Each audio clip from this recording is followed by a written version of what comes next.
I may hate drama in my life, but I love talking about the drama in yours.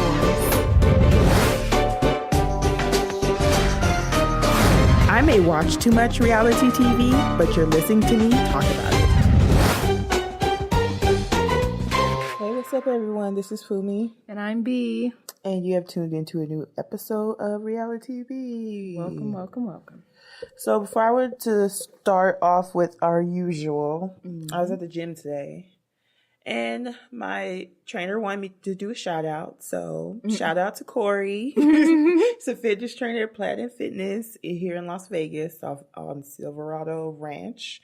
It's not an ad, I'm not paid for that. He just wanted a shout out. So I did it. Right. But that lets you know I still been going to the gym, huh? I did two. I'm doing 2 classes now a day that I go. So it's been different. I've been on this cleanse. Now and no red meat and no poultry. Oh. So pretty much pescatarian / green smoothie cleanse. That's good. Which I'm technically doing the modified version because I'm actually having a meal. There have been some rough times. I've gone to get some churros from Del Taco here and there. But as far as like an actual meal from a fast food restaurant, I have not done. So last time I weighed myself, I lost 6.2 pounds on day 4 of the cleanse. So I'm on day 8 now. So I'll weigh myself again on day 11 in the morning. So we'll see what's going on with that. But enough about my fat ass ways. Nothing interesting happening with you. Everything's good. Great. No complaining. Yeah, no complaints. Living life. Summer's slowly coming to an end. Yeah. Had a relaxing week and weekend. Yeah. Yep. Oh yeah, Cosmo has like summer dive-in movies. Mm-hmm. It's actually really, really nice. Yeah. I went last night and saw Forrest Gump. Oh, where was it at? The Cosmo at the pool. Oh, yeah. I went there a month ago. It was a week before that monsoon season hit, and we saw Star Wars, but like an older one. I forgot. Yeah, it was like a meet me group thing, meet up, and it was only $5. Yeah, they're really nice up there. It wasn't it? Of course, there was. So the person who set it up, they went last summer. Yeah. And apparently she was able to get a bed right away. There's really wasn't nobody there. Yeah. So this year, it was a long-ass line. Well, last night, really. It was a long-ass line. And she's like, there's usually not a line. Yeah. And coming to find out, it's a lot of people because they put it on Groupons. If it's already $5. Yeah. Why do you need to put it on Groupons? Right. So we were like way in the back, but by the time the movie started, the way the movie was positioned on the top part of the screen, we could actually see. And I was like, man, the quality of this screen is amazing because we're far and I can see clearly what they're doing. Yeah. So, but I guess all the screens on the strip have to be of good quality because the one at Topgolf is really nice too. I was like, I haven't been there yet. I wonder if they have like kid times, like kids are allowed during the day or something. Probably. Yeah. I kind of want to take Malachi, who comes back home Saturday. About damn time. Like my summer is coming to an end, but he needs to come home. That's all I really care about. Yeah. And yeah, I wish I was in LA though, so I can be with my grandma for her birthday, but I'm stuck here. But anyway, yeah, that's pretty much it. So it's actually a lot of news. I just went through my little archive that I get from social media and my Google app. So Farrah wants to catch Drita's hands. Okay. Drita has been trying to not be mob wife-ish. Yeah. She's like, you know what? Since you're the type of person that calls lawyers and police, I'm just going to let it be. So she was with somebody and she was like working out or whatever. I don't know if it was boxing. I don't feel like watching the video over again. That was like a couple days ago. Yeah. And she said something beat up Drita or something like that. And it's like, look, bitch, she's already spared your life once. Yeah. So, of course, people probably started tagging Drita, and then it got to Drita, and then she made her little video like, you know what? You want me to beat your ass. But since you call lawyers, let's do it in a charitable way. How about we be in the ring and we fight for charity? And let's do it that way. I said, you know what? Remember that celebrity boxing thing they had for a little bit? It was kind of, I know, not Urkel. What's a white boy version from Saved by the Bell? Screech. Thank you. Screech and somebody else, and Screech was being a punk ass bitch, and it didn't go on for very longer than it should have, because I mean, it's celebrities fighting. But this one I would see. And everyone knows who's gonna win. Right. She could even face Amber when Amber got in her face. Yeah. So if you can't face Amber, you're definitely not gonna want to face someone who says things like, I'm gonna make you get on your knees and suck my dick. Right. One of my favorite lines from Drita that's funny and horrifying at the same time. It's like, really? No, did she say something? She said eat dick. Did she say eat dick or suck dick? Either way. Yeah. There's a dick involved, and she's gonna force you to get on your knees. Yeah. So I wouldn't want to fuck with Drita. Like, we've seen her fights many a seasons ago. And she has all that pent up, stress and anger. She's trying to change. Leave her the fuck alone. Yeah. Anyway, she going to trial anyway. Maybe somebody in jail can fight her too. Know it better yet, so she can be somebody's bitch. Farrah can be somebody's bitch in jail. Let's see how that goes. So, in other news, Melyssa Ford is back home. Oh, that's good. She got in, and those people were like, why are you bringing up her? She was actually in a reality TV show. Yeah. She got in a really, really, really bad accident to where she had like bleeding on the brain, contusion, blood loss. She was in the hospital close to a month. It happened about a month ago. And people were like kind of talking shit because they felt like, oh, it's a car accident. And nobody really knew how bad it was. Yeah. And Claudia Jordan had like made a GoFundMe, or either she made the GoFundMe or she shared the GoFundMe. Yeah. And people were like, why are you making a GoFundMe? She's rich. She got money and all that kind of stuff. And it's like, look, people, she is in really, really, really bad shape. Yeah. It was near fatal. I want to say her hair is gone because she had like a bandage around her head. Yeah. And you can tell she was just like, she was thinking of what to say. Like her brain is like still trying to heal itself. Yeah. Apparently her skull was open. Like, yeah, it was pretty bad. So the fact that she's home, it's a really big deal and stuff like that. Somebody was like, if you're verified on Twitter, you shouldn't be having a GoFundMe. I said, what kind of crap? Like, when does a blue check mark indicate that you have, mind you, this is medical bills. Yeah. She's in a place where she can't work, and we don't know how long she's not going to be able to work. She's not having any income coming in unless it's something, some mailbox money that we don't know about, but she still has a mortgage to keep up, card stuff to keep up, whatever else she's dealing with. I know she's in real estate. She's doing stuff with Hollywood Unlocked. Like, come on, people. Yeah. Just because she has more money than you doesn't mean has unlimited funds. Right. There's a difference. Huge difference. But good for her. I'm glad she's out of the hospital, because that means she's on the road to recovery. So it's good news. And yeah. Moving on, there was some drama between Peter Gunz and Amina Butterfly on social media. Apparently, exasperated side. This is exactly why I have no intentions of getting back on social media anytime soon. I mean, you don't have to tell everybody. No, they know. I haven't already heard y'all names in forever now. You two again. All right. Well, the drama was, for those that do care,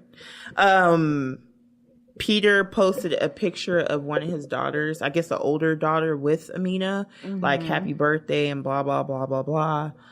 Of course, women who feel like dads or Instagram dads take offense. Mm-hmm. So of course she replied like pretty much saying, don't pretend like you be in LA and blah blah blah, you weren't there, blah blah blah.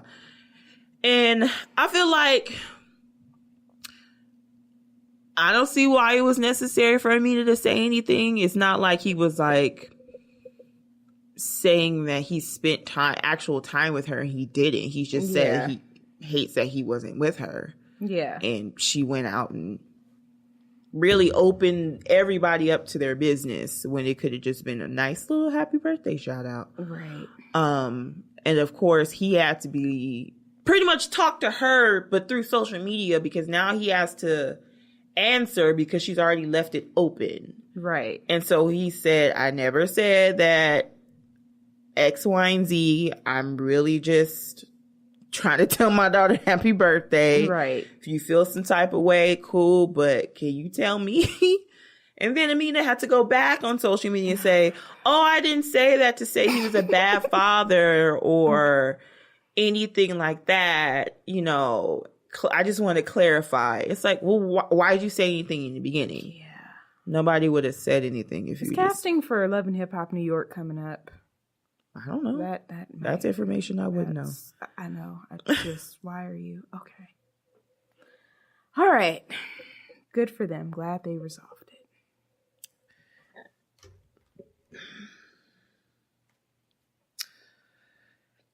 So Jim, who filed divorce from Alexis, who was on Real Housewives of Orange County, is suing Tamara and Shannon. Yeah. Why he is suing them, I don't understand. It's not like they had any type of recent contact. Yeah. Recently, but he's suing them for $1 million. Wow. Yeah. If I get more details, I'll tell y'all, but I heard something about it a few months ago. Something about like slander and accusations and stuff. Something along those lines. It just seems kind of weird that he's doing it around the time he filed for divorce. Right. I'm like, did they say something recently or I don't know. I don't even really remember them saying much in recent times on the show. Yeah. And then Jim is being sued by an ex-business partner that was in business with him with the Sky Zone that he owned in Van Nuys. Was it Van Nuys? I don't think it was Van Nuys. It was more so in Orange County area. I think they own like one or two. Yeah. He owned it with this person. He wound up selling it and didn't give that ex-partner his share or cut. So he's suing somebody and somebody's suing him. Lawsuits for everyone. Yeah, you get a lawsuit. You get a lawsuit. Yeah, so I don't know what's going on in Orange County. I don't even know why Jim is bothered by these women. Yeah. When I heard it, I tried to look at like, well, did they say something recently? And then like, you know, Shannon wasn't even on the season with Alexis. So no. Like, what? Like, was there something that was said or? Maybe something was said on like Watch What Happens Live or something that wasn't really directed or social to the. Yeah. Who knows? But still, Shannon is more like why? Right. Than I feel Tamara. like people. Well, unless it's not said on social media. But if someone posted something, usually people have their lawyers like send a cease and desist to have them remove it before they go straight for the lawsuit. But I don't know. Maybe he feels like he has a case. We'll see. I still feel like it's weird for a grown-ass man to sue women. Yeah. When the only reason why he has connection to these women is the person he's about to divorce. Yeah. It's weird. Wasn't he one of those that used to be in women business? I can't remember. Slightly, indirectly. Not really. He was the husband that he was very controlling towards Alexis. Mm-hmm. And of course, the other women had an opinion about it. So then after that, he was kind of like, you can film and you can be around them. I don't want these women nowhere near me. I don't want them around me. I just don't want to be around them. And then that created more animosity from the other women. Like, well, your husband doesn't like us. And it was like, well, I kind of get it. You know, he's not a woman, so he can't really, he didn't, you know, do a Slade. He was just kind of like, I don't like y'all. You're talking shit about my marriage. Keep your distance. And, you know, that never goes well. Yeah, especially when you're trying to continue a storyline on the show where you get paid for it. It's going to make it a little bit hard. Because I do kind of remember him not really being on the show as much towards the end of her tenure. So, I don't know. I have to find more details to see if it's... Yeah, it never posted what was said, so... Yeah, I mean, where I saw that, it wasn't a lot of details, and I didn't feel like digging for anything. I'm just letting y'all know what the fuck is going on. Good to know it's still pending. Lastly, I do not feel like we mentioned it last week. It could have happened on Wednesday, after we recorded. But Stevie J and Faith Evans are married. Oh yeah, I heard about that.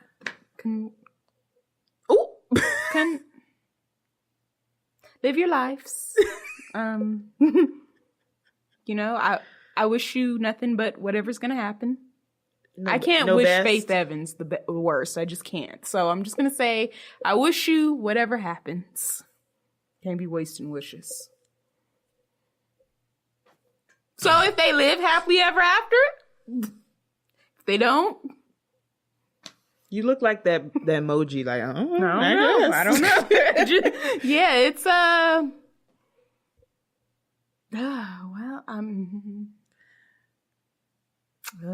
It wasn't surprising to me. Yeah. Because she was popping up on the show like 2-3 seasons ago. Right. Like quite a bit. And then when she wasn't like really shown, he would mention her a lot. Yeah. I just think it's the only thing that's like, I maybe see why she agreed to marry him is because they have been knowing each other in the music industry for 20 plus years. That's the only thing that really saves them from what the fuck are you fucking doing, Faith Evans? That's like really it. I'm pretty sure she knows everything about him even before he was on Love and Hip Hop Atlanta. So, I mean, she knows what she's getting herself into. Mm-hmm. She knows how many kids he got. She knows how young the youngest one is. Right. He knows what the last baby mama is all about. So, at the end of the day, it's like what you said. Yeah. I wish you whatever happened.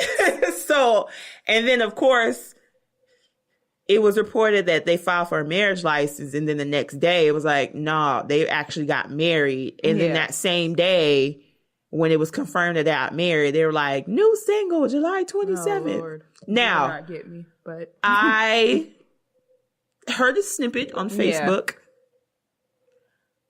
I actually like the song. That's good. And I put in the comment of the person who posted it, I said, I actually like the song. It's just weird because Stevie J is a douchebag. That's really the only thing that makes it awkward. And it's like, they're like play fighting in the bed and in lingerie. He got a do-rag on with some boxer briefs. Okay. Lord. Yeah, it was like, so did y'all make this before y'all got married? Or after? Right. Because I don't know. It was like, somebody was like, oh, they fishing for a storyline for the next season of Atlanta. And you want to say like, no, but then you never know. It's not, it would be a no if Faith Evans hadn't appeared on the season previously. Right. She's been on there. She's done Hollywood Divas and... Yeah, she got some reality TV under her belt. So, I mean, I don't see why not. Right. She might want to revive her career. She feels like that's the easiest way to do. Now, the only difference between Faith Evans and somebody else is that I'm going to buy some stuff from Faith. Yeah.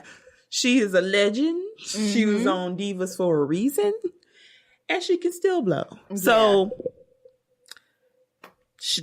it's going for her. So she's not like the other ones where they say they're making music and you never hear it.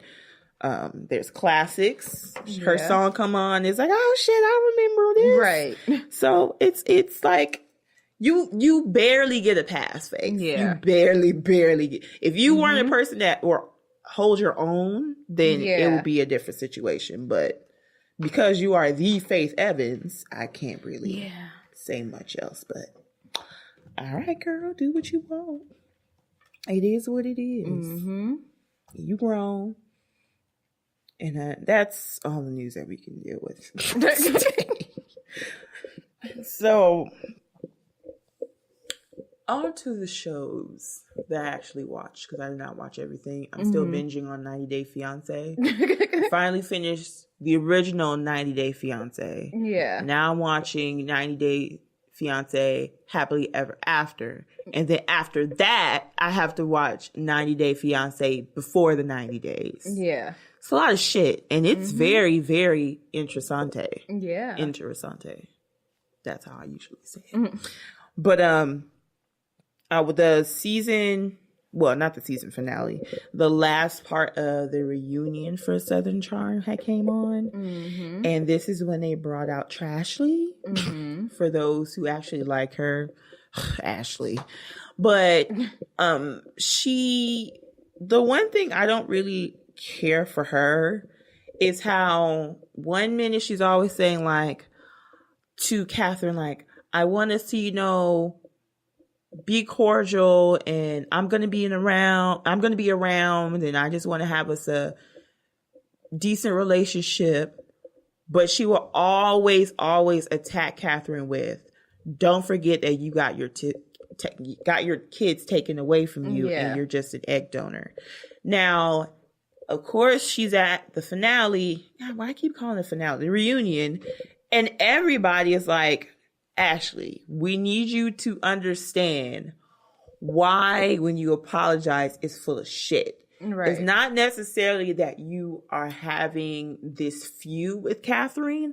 It's what you say and that you don't want to take what you say back. Yeah.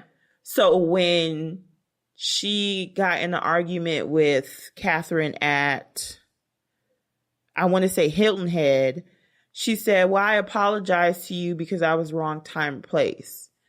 And then I want to say Craig was like, for the wrong time or place, or what you said? Yeah, because where you said, it didn't matter if you told it to her in her ear in a dark room. It's what you said. Like, and she replied, for where it was. Okay. I don't take anything back of what I said because it's true. And then everybody was like, well, see, this is the problem. Yeah. This is why you're never going to get to a place where you're cordial, because you keep bringing up stuff that A, had nothing to do with you because you were not around. Yeah.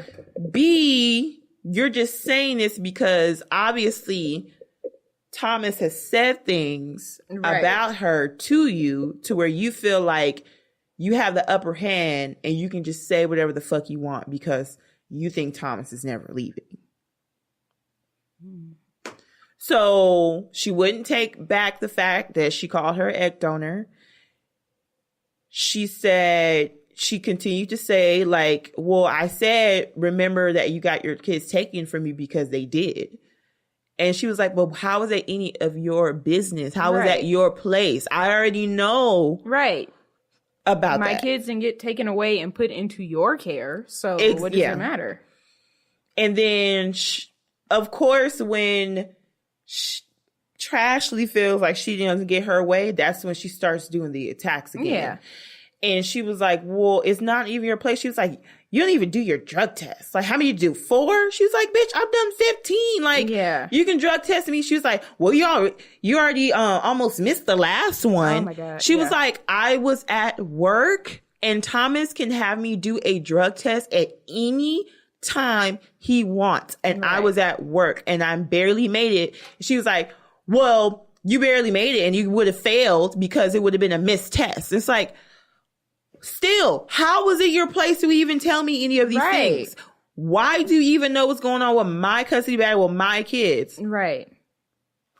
That's where there's not really much else to say to Trashley. It's at that point, you have to go to your child's father, which is the hard part. Because it's like, I'm not trying to tell you who to date, but you can't have this bitch around my kids. Like, clearly she has proved and demonstrated, like, this is more than just we don't see eye to eye with each other. This is you're spreading my personal business that you know nothing about, that you're not a part of. Mm-hmm. And yeah. And she's only around because Thomas not makes her be around, but Thomas is essentially the reason that she's around. So at this point, I mean, she was pretty direct. I don't apologize or regret anything I said. So at that point, that's where it's like you either be the bigger person, which she's been, or you just have a moment and you just beat her ass. Or the most you can try to do is reason with the sperm donor to say, keep her away from our kids. And that's pretty much what she did. She pretty much said there's nothing else to say to you. Yeah. Because, again, after all that, still talking shit, she was like, I just want us to come to a place that we can get along. She was like, honey, we're way past that. Yeah, we're never going to get along. I'm just going to let you know that you're an asshole. You are dangerous, and I don't want you around my kids. And I'm going to go to court to make sure that you're not around my kids. Yeah, because all you got to do is show the judge the footage. That's really all you have to do. Yeah. Like, there's no proof. Well, Exhibit A, see for yourself. So, if anything, I would thank her. Like, you know what?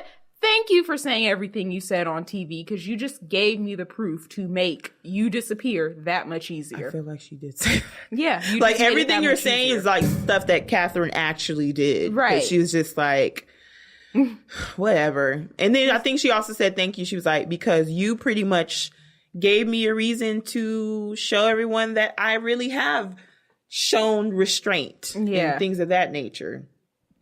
So, so that was pretty much it. Yeah. For that, that was the highlight of the season. Yeah, it was really mainly the whole Trashley versus Catherine bullshit. Craig is still sewing. That's good. And Andy's really rooting for him. He was like, well, if you like to sew, can't you be like an attorney for a pillow attorney? Like, can you do something? Yeah. Because everyone feels it's like he can't stick with one thing and see it through. It's like he starts one thing, and once it's almost done, he's on to the next. Yeah. He was gardening with Gizmo, and then he fucked up his hand. His finger is permanently like this. Ooh. It's bad. Gardening with Gizmo, and then pillows with his partner / roommate. And that's pretty much it. Yeah. You know, he said that he is officially an attorney because he had to do one last part. Yeah. It's like every season, it's like, did you complete this particular thing to finish being an attorney? He was like, no, I still have to do my ethics something. Yeah. And then this season, he was like, yes, I did my ethics. Yeah. And but now it's like no one really believes him. It's hard to like really trust him. Granted, Naomi was kind of a bitch sometimes. Yeah. But I would be going crazy if I'm with a man who can't make a decision on what they want to do for the rest of their life. It's like, how am I supposed to have you lead or have a family? What did Craig say? He said something that was like in a romance novel. He was like, well, if you really love someone, you would never leave them. And it's like, you went from being an attorney to making pillows. Right. Like, what are you talking about? Right. I can't make sure that we pay our mortgage. Right. With you making pillows, but not selling not one of them. Right. They're just a collection of pillows. So. Yeah. Buddy, maybe he'll get it together. Yeah. I don't know. We'll see next season. Yeah, we'll see. But that's pretty much the end of Southern Charm. Good for them. And it was a pretty good season besides Trashley. Yeah. I even like Whitney. I said, Whitney, he got a little different style with the glasses on. He got a little chunky sweater he probably got from Jax. Right. Like, I'm feeling Whitney this season. Right. And, but yeah. So moving on. Now we kind of know why and how Ashley wind up being back with Don. Mm-hmm. In Black Ink Crew, Chicago. Mm-hmm. Apparently, she was visiting Chicago with her son DJ and Ashton. I hope I'm saying that right. And Ashton got sick, and they had to go to emergency room and ambulance and all that. So in her interview, she was like, this whole thing put in perspective, and like we should be co-parents and have our kids together. Mm-hmm. So, because more recently, like with the past like month or two, she's been shown like in a strip club rubbing money on Don. Yeah. And it's like, they're obviously back together. Because if she felt like they can never get back together, she wouldn't be doing anything like that with him. That's what I would do personally. I don't know about everybody else. But if I'm not trying to be in a relationship with you no more, I'm not about to see you in a firefighter outfit in a strip club giving you some money. But that's kind of what the start of it was. So that's what happened with them. And then Lily and Charmaine finally talked things over amongst themselves. They really didn't have any beef. Yeah. They just didn't like how the other person wasn't talking or listening to the other one. Right. So they squashed their beef for deciding to finally go to LA. Okay. To pursue his music in career with the right producer, one of the right producers to work with. And then what's that girl's name?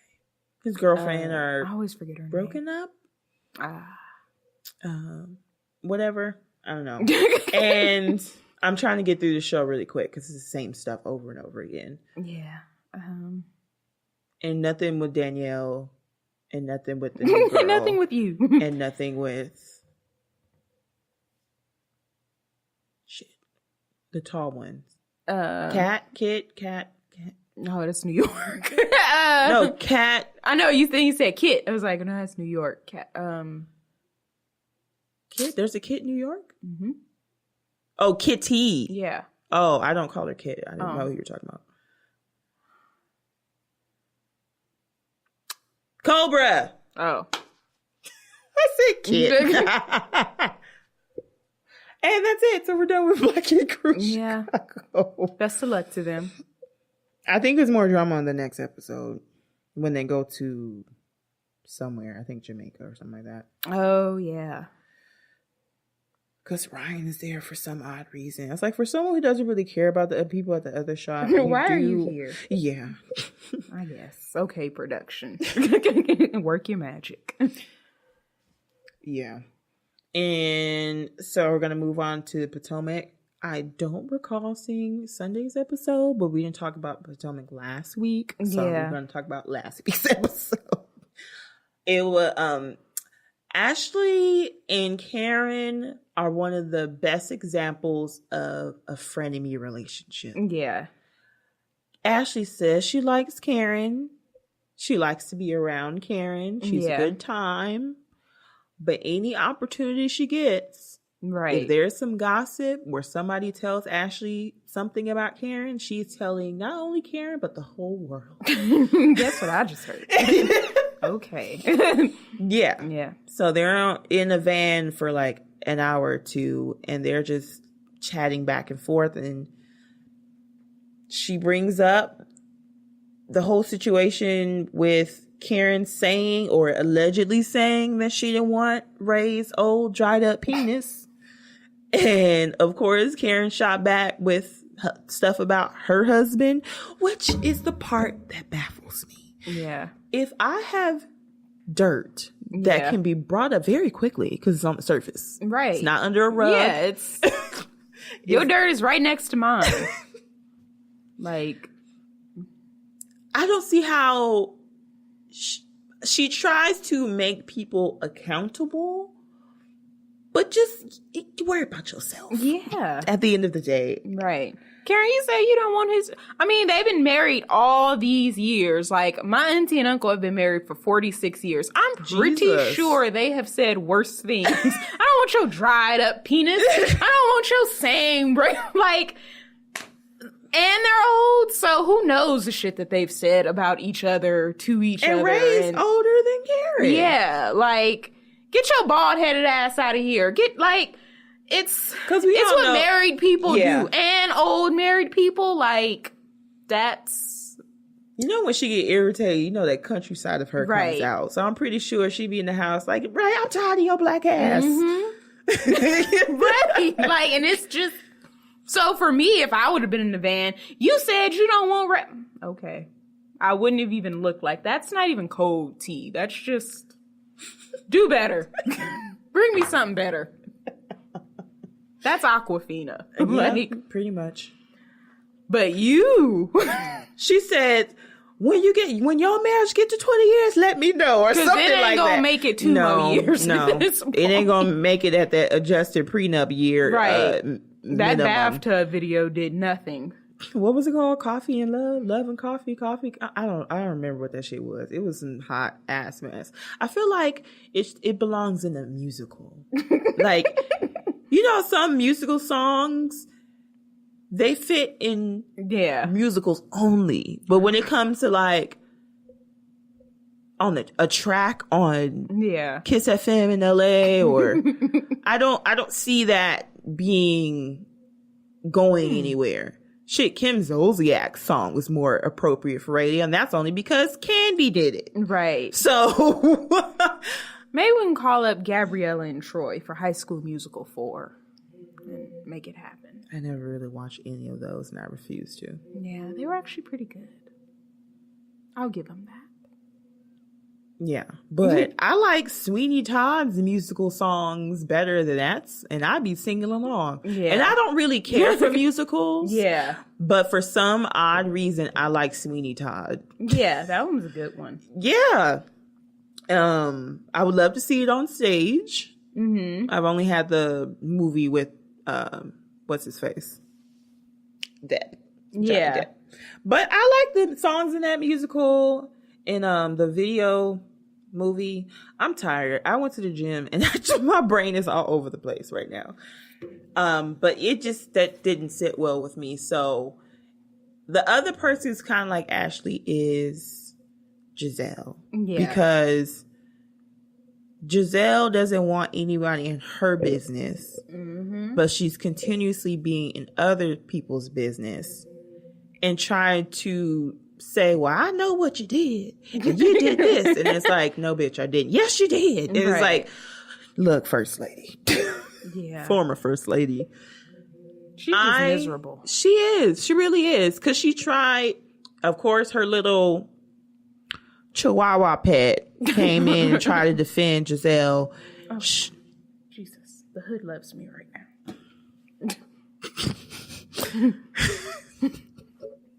What hood is that? The hood of Shady Canyon? I wish. I wish. So Robin tried to get Monique to admit that she brought Kendall around for purposes of getting back at Giselle. Admit it. No. And this technically ended on the episode before last, and then it went into last week's episode. Yeah. So it kind of transitioned. And so, yeah, because I mentioned about Karen's laugh. Right. It's probably one of the best things ever. Right. And so when she finally was like, no, what's her face did it, Charisse, that situation got resolved at that moment. And then Monique went out of her way again to have a breakfast with Giselle the next morning. And she still was like, well, you still did your part. You still did your part. It's like, first of all, why do you feel so threatened by her? Yeah. If she wasn't that much of a problem and you're not even with Sherman anymore, then what is the big deal if you're just now finding this out of something that happened already? Yeah. Like, you didn't find out that when they were around each other that they were talking about you or that any drama came from them hanging out. So what does it matter? Right. You're just pretty and miserable. I feel like I still need to hear Giselle explain why she doesn't like Kendall so much. She'll never say it. Or she'll give a bullshit reason. Well, she don't like me, and she keeps calling her horse face. Right. She's not ugly or anything. No. What is her problem? The man didn't want you. So why are you trying to make her life miserable? She always gonna have a connection to Sherman because they got kids. Right. So if you don't have a connection with him anymore, why have a connection with her? Yeah. Unless for show purposes, and Sharice admitted that she kind of want her to be a housewife. So at the end of the day, it's still Sharice's fault. Whether Monique decide to, kiki with her and try to do it too because they were really close friends. Okay, whatever. But it's not that big of a deal to where you have to. It really isn't. Tell me the truth. I did. I want to know. You did it. It's like, no, I didn't. Bitch, take your meds. Like, you know what? I'm sending you back, Coach. I'm sending you back home. Coach, get out. You really got to learn to put peasants in their place. You really do. She kind of did with Robin. Yeah. You want me to hit you because you get paid, huh? And Robin, damn it, she ruined my plan. How did she know? Because you're broke and you talk about it all the damn time. Broke people who don't want a handout not going to talk about they broke all the time. Oh, no. I'm going to say, if anything, y'all going to be like me with Karen. Admit you broke. No. No. I'm great. My bank account is filled with negatives, but it's filled. No. Oh my God. You got to have money in your account to even be broke. And I didn't have any in there anyway. It's like, yeah, between pretty much the light skinned side. Yeah. Ashley, Giselle, and Robin are always in everybody else's business. Mm-hmm. And the three of them never really talk shit about each other. Yeah. If anything, I feel like Giselle and Robin would talk shit about Ashley, but they don't even do that anymore because they feel like, oh, we can team up on the dark skinned sisters. Yeah. And you hate to say it, but that's kind of how it looks. That's pretty much the divide. Yeah. And Kendall's like little in between. Right. But she doesn't count because she's not an official housewife yet. But it's like, can y'all just stop really get into Karen's business? Because she's going to come back at you with some stuff. So, of course, now Ashley is causing a rift in the relationship between Karen and her friend Matt. Yeah. Because she claims that Matt was the one going around town saying that Karen lived in a townhouse separate from Ray. So, of course, she has a little meeting with Matt. Press conference, maybe she wanted to call. Oh, my God. She's like, so they're having lunch. She's like, so a little birdie told me that you've been saying stuff about me around the Potomac. He was like, what did I allegedly say? Right. What did I allegedly say? So apparently you told her that I live in a townhome and I don't live with Ray. He was like, what? What I told her is that you used to live in Ray's townhouse a long time ago when y'all first met, and then they also have a townhouse connected to their house now. It's like, okay, she never provides receipts, right? She's always saying that it's a confirmed source, but Matt is not a confirmed source, right? Not when you was just saying when he appeared, we've never seen this man before. Why is he here? I've never seen him. I don't know him. Why is this stranger here? Now all of a sudden, so Matt told me, like, what is it? And I'm pretty sure oh my God, I'm pretty sure he's the type of person that can tell this person's not genuinely asking questions. Right. I clearly should not be talking to this person if I'm going to spill all the tea. People. Any bitches at that press conference besides Karen, I can't talk to you. Especially when she gets so mad, she calls you a batch. Yeah. I am not messing with these batches. That is crazy. So he was like, darling, no, it wasn't me. I would never. And it's like, but Ashley, you can't even consider him a confirmed source because he's not a friend to you. He has no loyalty to you. So if anything, he could be lying to make you look stupid. And if you go back and play telephone, they're going to be like, remember Kim? I know we shouldn't even bring it up, but it's a perfect example. Remember Kim K had the first child? Yeah. And apparently she told different people what the gender was. Yeah. And of course she found out who was spreading her business because it came out to be one gender and it wasn't. Mm-hmm. So she knew who that person was. Yeah. Cause you can never really trust a whole bunch of people, especially the more money you get. Yeah. And the people that you have around you, you can never really trust them 110%. So, I mean, you can't even trust that he's not even lying to you because he could be doing it on purpose. You'd be like, so, you know that batch, Ashley? So the plan works. So, I knew you didn't like her. So I did my own little experiment and I told her that you live in a townhouse now without Ray. And she bit. Like, come on now. You just look stupid. You're being very gullible right now. You should be smarter than that. Don't you own a restaurant? That's sinking. Don't you have your own business? Technically, no. Like, get you some business. Go take up I have just in all the housewife franchises and seasons, I have never. The only exception was the Brooks cancer mystery. True. Besides that, I have never seen nobody or anyone in seasons like, I'm going to get to the bottom of your lifestyle. True. I have never. And I'm like, at this point, it's just really like. It hasn't been a full investigation. Yeah. They might shade it at each other like, bitch, you don't even do nothing. Right. But it's not like, oh, I need to ask your friend that I thought was a lawyer. Yeah. Like, just bring it up and stuff like that. Yeah, no, you're right. You really need to go get you some business. Like. What the old girl from Love and Hip Hop Atlanta? She was like, mind the business that pay you because you ain't got no money now. Right. Perfect line. Kiera. I think it was Kiera. Yeah. Perfect line. Best line. Mind the business that pays you. Right. And that's it. Yeah. And she can barely mind her own failing restaurant because like you need to go be figuring out husband B, because husband A is not going to stick around or give you no kids. You really don't want to have no kids. You need to be worrying about the next chapter of your life. And she can't even move forward with that because her husband don't want to have no kids with her. No. Because he feels like you're going to But you ain't going to spread that.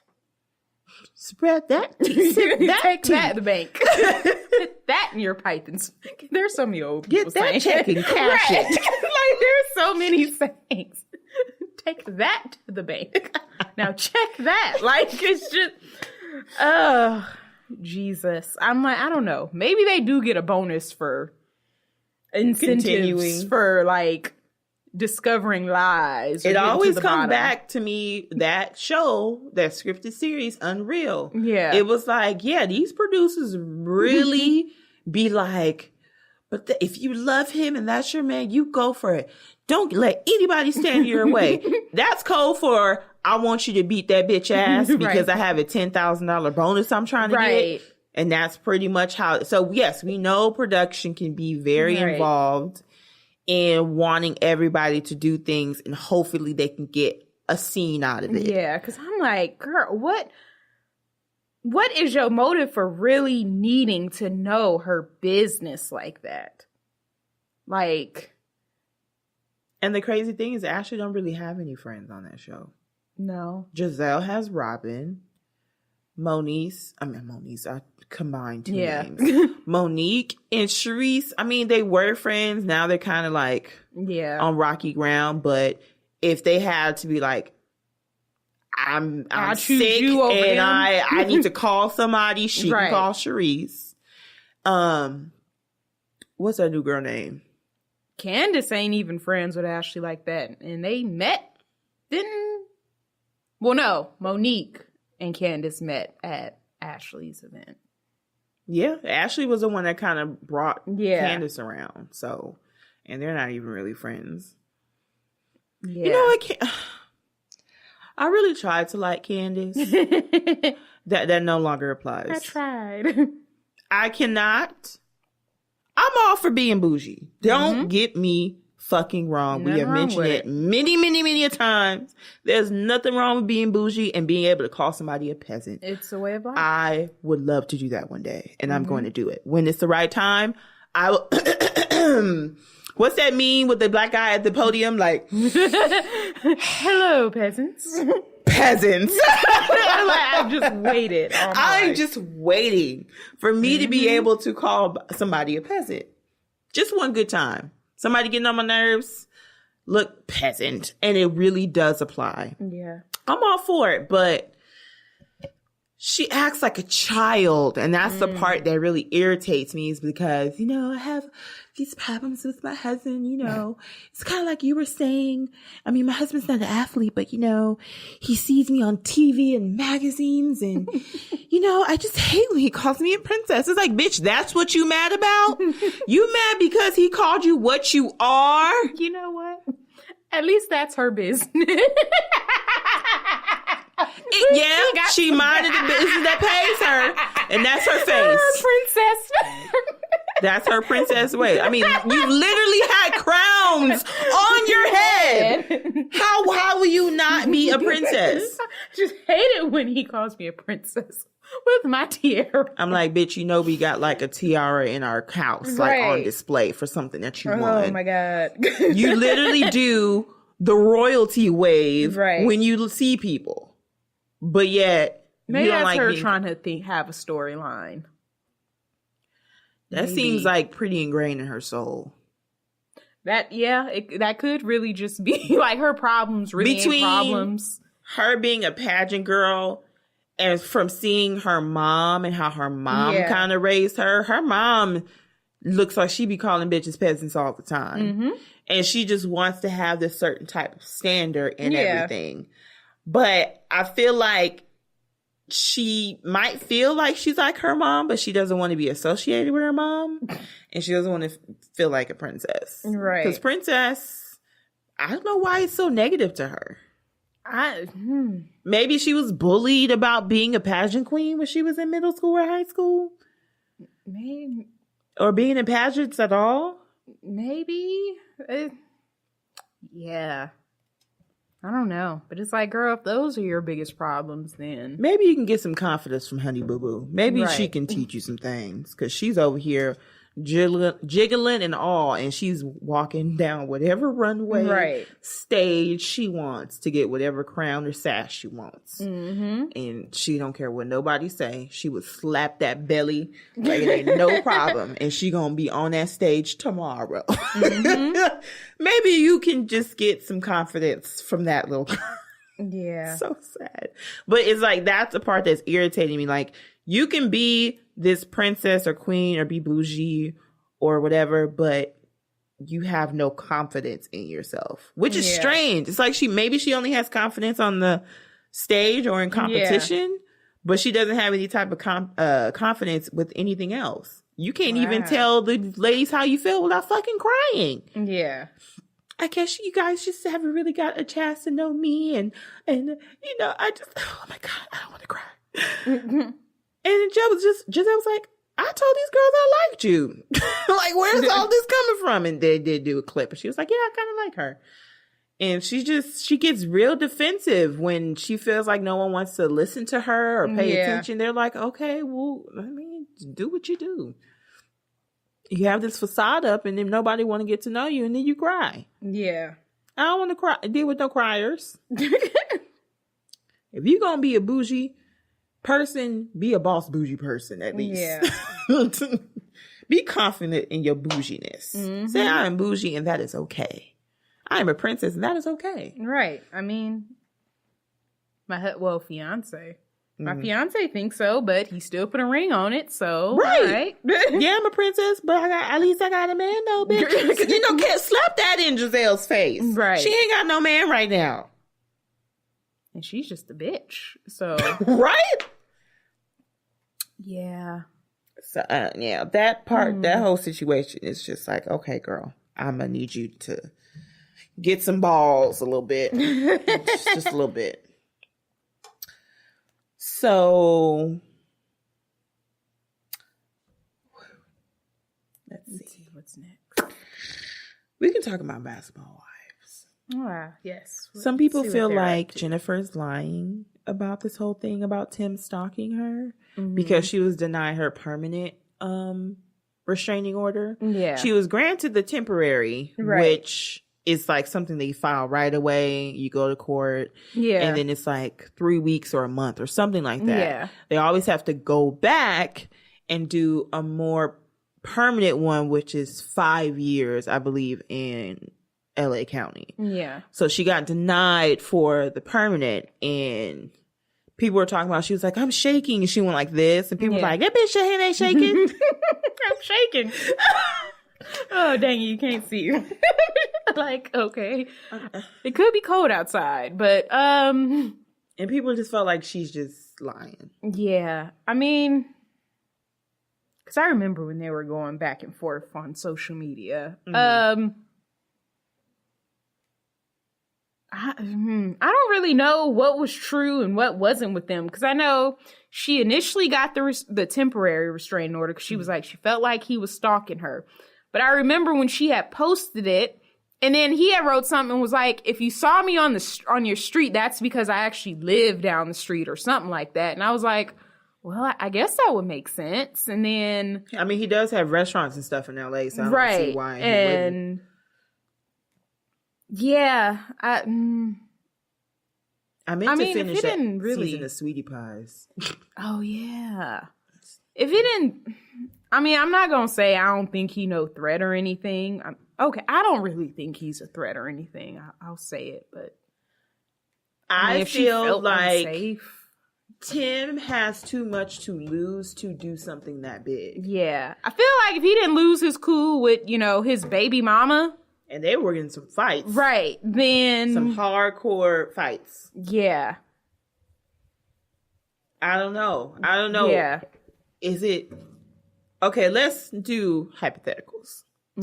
Let's say she is lying. Right. Does she feel she is worthy enough to be stalked? That is like the worst insult to tell somebody. You're not even worth being stalked. Hypotheticals. Hypotheticals. How dare you? I'll get a stalker right now. Hypotheticals. You gotta go find somebody to stalk you just to show that you're that bitch. What if he was genuinely wanting to talk to her and explain his side, but she just like, oh my God, these niggas are stalking me again. Oh, I really would. Yes, I know. I literally do live around the corner.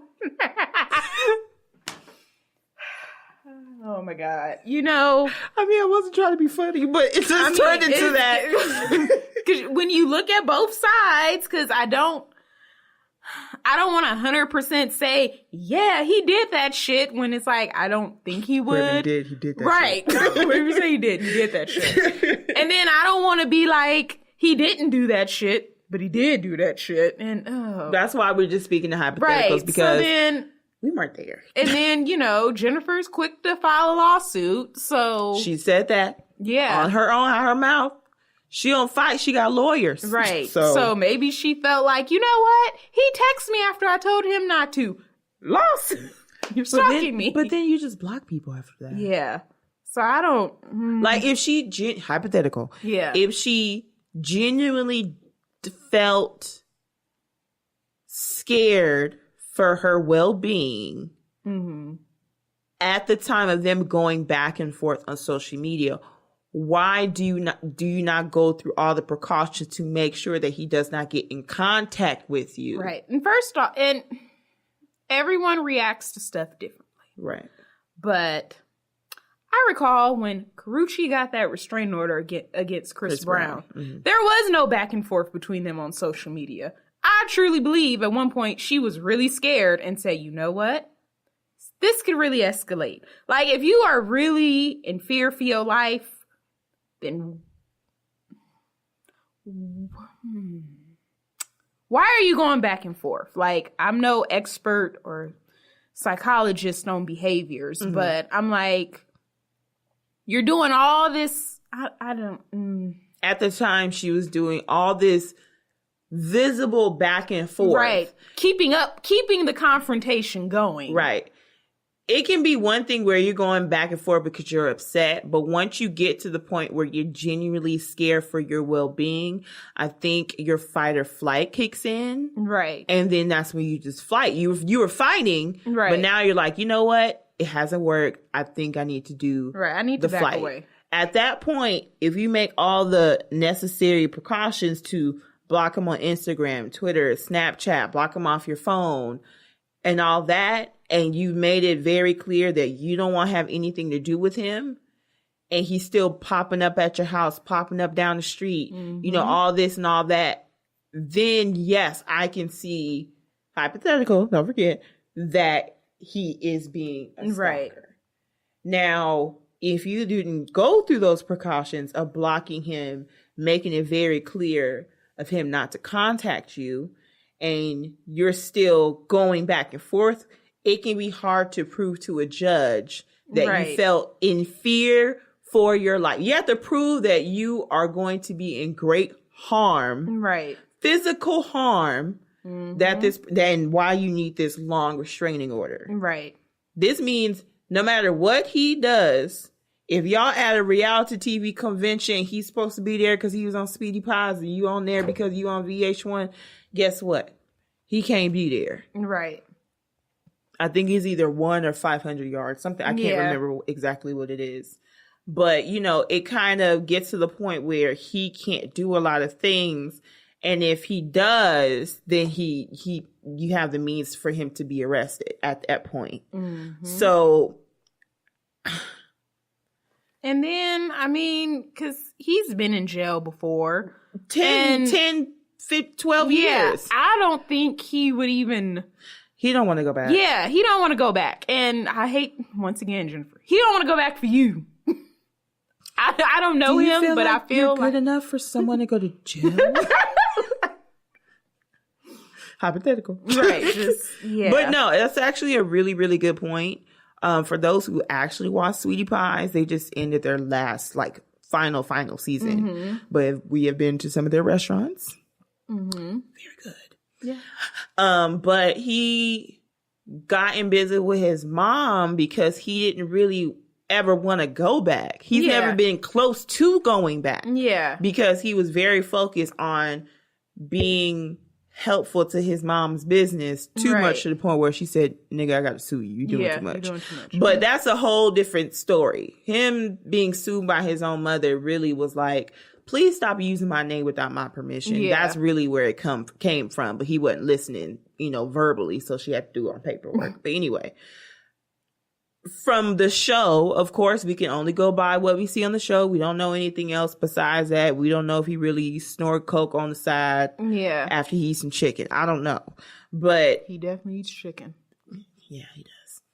But at the end of the day, from what we see on the show, he's been very good with staying out of the streets, hiring those who are out of jail because he knows what it's like to not be able to find a job, kind of like a rehabilitation thing, and want them to be able to work. Yeah. And when they opened Inglewood, they had specifically just got out felons that needed legitimate work. Right. And he only interviewed them in one batch. Yeah. And so, which is kind of what he is. So I feel like if he did do this stalking, his mindset had to have been completely altered. Yeah. From that person to this person that she's speaking of. Yeah. So of course we weren't in court. I don't know if there are any court documents, if someone can get the court, court reporter thing to get record, but I wonder what she tried to tell the judge to prove that he was a stalker, and the judge said no. Was like, this is not enough. Y'all are just angry. Get out of here. And then Jennifer, your credibility on top of anything is not really the best in my eyes. Yeah, and then hypothetically, she could be somebody who scares easily. Mm-hmm. I don't think he would ever I mean, you didn't file a restraining order when Eric threw that drink in your face. Bitch, you know what? Yeah. Bitch, you didn't do that. Right. He did that on TV for everybody to see. You didn't file a restraining order against Evelyn when she was jumping over tables trying to fight you. You didn't file a restraining order on Tammy when she almost beat you up for talking about food stamps. Interessante. Yeah. Interessante. Anyway, she pretty much went to some not life coach, like a relationship coach, to figure out why she's always picking the wrong men. What are you chuckling at? Oh my God, because I feel like, just from what I remember, the first few seasons of Basketball Wives and stuff, it's like you pick the wrong men because I'm no expert, but it seems like you see what's wrong with these men and then you just continue relationships with them. I don't know who else she's dated aside from Tim and then her ex-husband. Her ex-husband. But I'm like, you found him cheating on you 3 days before your wedding and you still went through with it.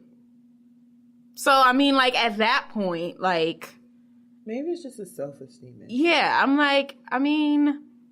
feel like maybe that was something I understand she needed help with. Maybe that's something she just needed full-on therapy for. Mm-hmm. If it was a relationship coach, no, it seems like it might be a little deeper than just, the relationships I think it's kind of weird. Itself. This is my personal opinion. I think if I'm dealing with someone, I'm dealing with the man, and I've strongly felt like he was stalking me and I feel scared, it's going to be some time before I even think about dating it again. Yeah. To be really honest with you. I'm not trying to date anybody. Yeah. Shit, the last dude I was talking to, it wasn't nowhere near stalking. I said, my brain is exhausted. I'm going to pause on this dating real quick. Mm-hmm. To get to the point where you're in and out of court with your ex, and then 2 days later, you're having a conversation in the store talking about, I don't know why I have a bad thing with the relationship. Let me go see a relationship expert. I feel like if anything, that's not really what you need to be focusing on right now. Maybe a therapist to evaluate your life as a whole. And maybe the relationships can be part of the process of figuring some stuff out, but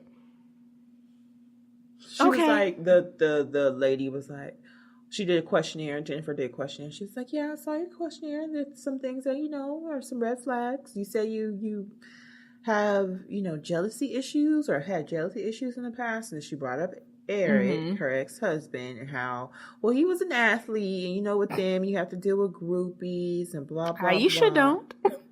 True. But she got a good man. So right. So it's,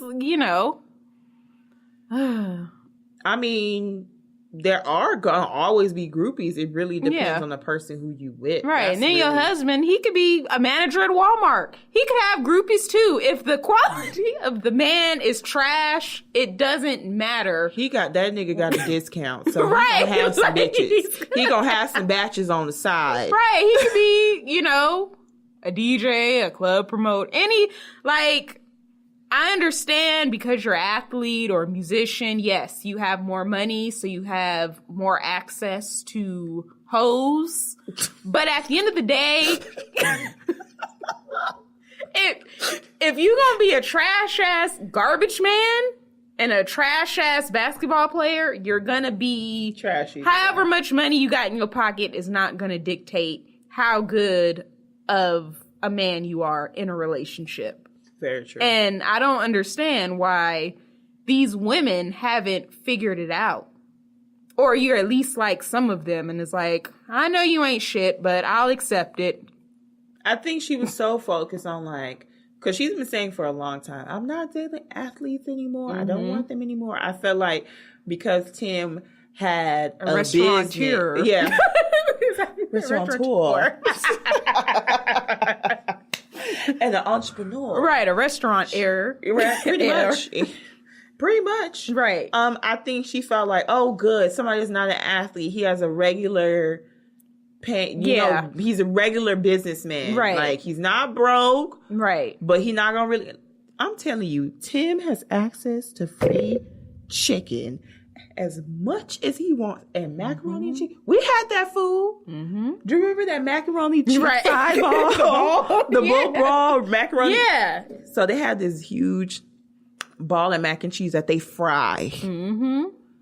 It was good. You think bitches ain't trying to sneak at the back door? They got ribs. And, yeah. Well, that was a North Hollywood one, which is actually closed. Yeah. I just found out like a month ago. I said, what? Oh. I was like, they shouldn't have been all the way in North Hollywood in the first fucking place. It's too far. You in the whitest area possible. You know them white people not going over there to get all that chicken and stuff unless they're from the South originally. Right. It is too much gluten-free and vegan where they were at. That was just and then they eventually opened in Inglewood. So I was like, this is much better. That one, of course, is still open. Of course, yeah. Sunday after church, line way down the street with everybody in their church hats and kitten heels. Right. Ready to eat some greens and some chicken. Mm-hmm. But he can have hoes too. Because he's a business owner. Right. It doesn't matter. Like, it don't matter what a man does. Shoot. Or a woman. Like, it doesn't matter. If I want to be a hoe or if I want to have my cake and eat it too, that's just what I'm going to do. Mm-hmm. You know? So. What they do doesn't signify what kind of person they are in a relationship and how they're going to treat you and respect you in your face and behind your back. Right. And then what you put up with and tolerate in the beginning is a very big indicator of what you're going to go through during your marriage. Like, did you really think you catching him cheating 2 days before y'all wedding and you still going through it, you think that was going to be like a wake-up call for him to be like, I should never do that again? I was with I did the wrong thing and I repent to you, Jennifer. No.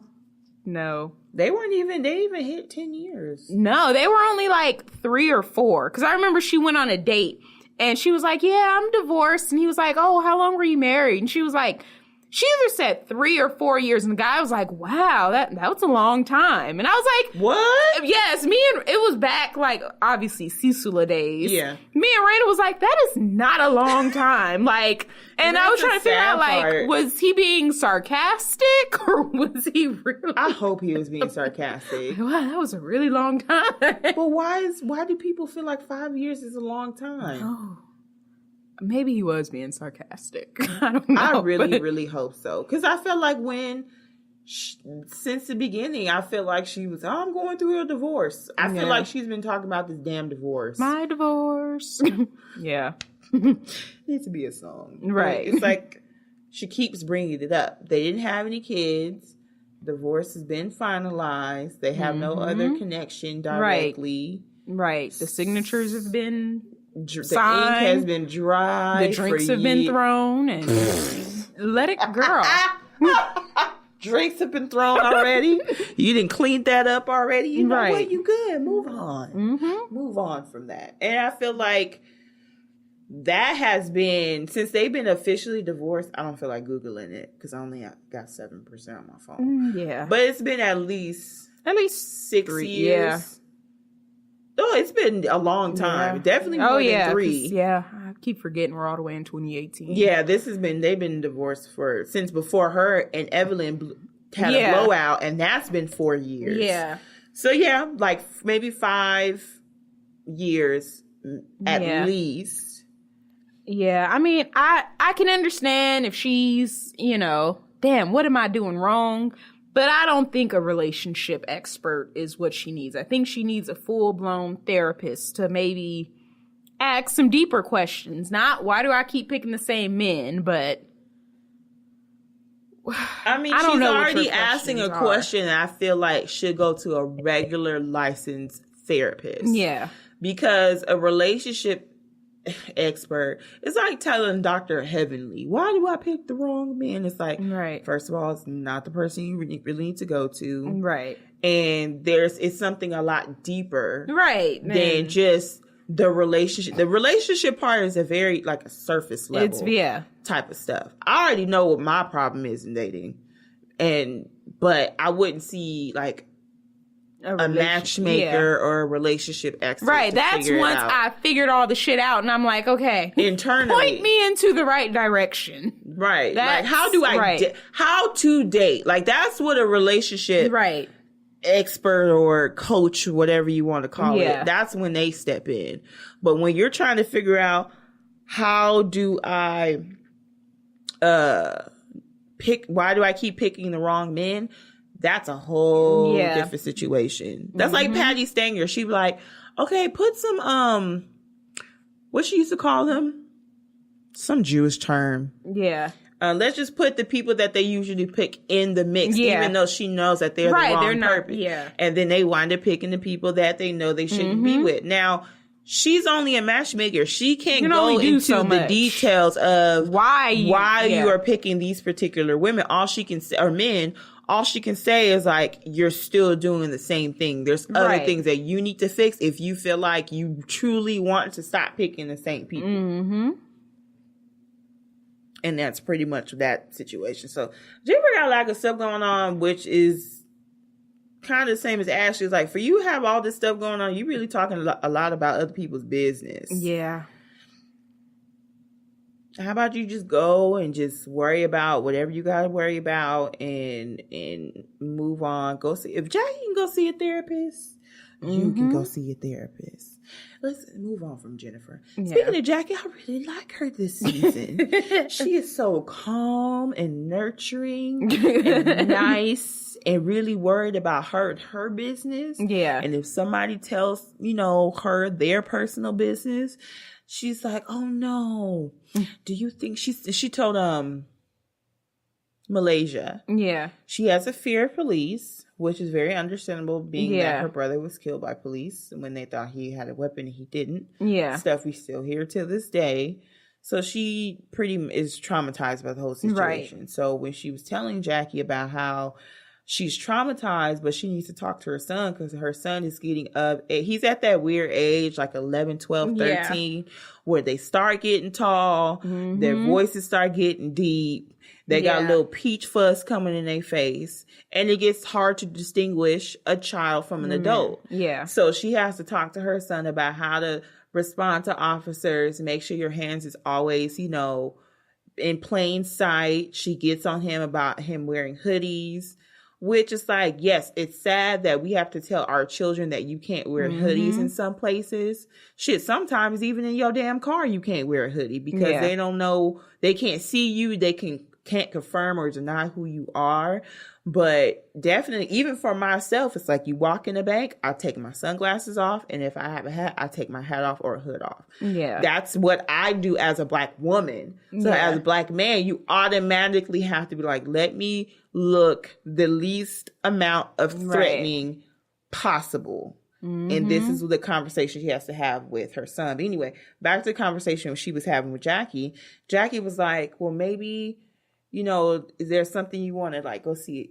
Do you mind talking to like a police officer or, maybe try to have some type of one-on-one conversation with them? She was like, well, I don't know. She was like, well, I'm not a psychologist or expert. Maybe you should just like see a therapist and see how you can work it out and stuff. So because that's trauma. It is traumatic, even though it didn't happen to her directly. She wasn't the one shot, but that's her brother who is never going to be in her life ever again. Yeah. And that would traumatize me. It's like, so if y'all kill my brother, he didn't have anything on him. I don't know what y'all gonna do to me. Right. Kid you not. And I'm not over exaggerating. I'm just telling my personal stuff. There have been many times where a police officer pull up next to me. And this is before Trayvon Martin and everyone after that. Yeah. This is before. This is talking about when I'm like 19, 20, 21. You didn't really have social media where everybody was recording everything. Right. People only really had, it was either Facebook or MySpace. You didn't have both. It was that time. And it be where I have an officer behind me or on the side of me. And you're just constantly thinking like, okay, I'm glad I, paid my registration or, let me not do anything that gives them a reason to pull me over. Yeah. And then you start acting like freaking the driver would driving Miss Daisy, make sure that you don't do anything that you're not supposed to do, because you don't want to get pulled over and then it gets into the other situation. We're talking about 2003, 2004, long time ago. Yeah. So, it's just worse now because it just spreads like wildfire, and you hear all these stories over and over again about the same thing. Unarmed black man killed by police officers and blah, blah, blah, blah, blah. And it's just the same repeated cycle. And hopefully she can get some type of help. I think she does try to get help. She sees a police car and she just loses it. Yeah. I didn't get to see the episode to the end, but it was a lot. Yeah. It was a lot. And no one really would understand what it's like to have to talk to your son or daughter, your black child, about certain things that other people who don't look like them will say or do. Yeah. And how to respond to that. Because you're going to be perceived a certain type of way at all times, even if you're not even trying to do that. You can say, I don't like this coffee, is too hot, and then you get a response, well, why are you having an attitude? I'm like, wait, what? This coffee is literally hot. It's burning my mouth. Like, can you just, cool it down? Like, just simple stuff like that. But that was the most intriguing story in that episode. Tammy all of a sudden doesn't want to get married no more. After the man that bought the ring and everything already. She was like, I want to do it. Jackie was like, oh, well, you don't want that? We can do another type of thing. She, volunteered Jackie to help Reggie with the ring and proposal and all that. Which I found very weird when they were having barbecue.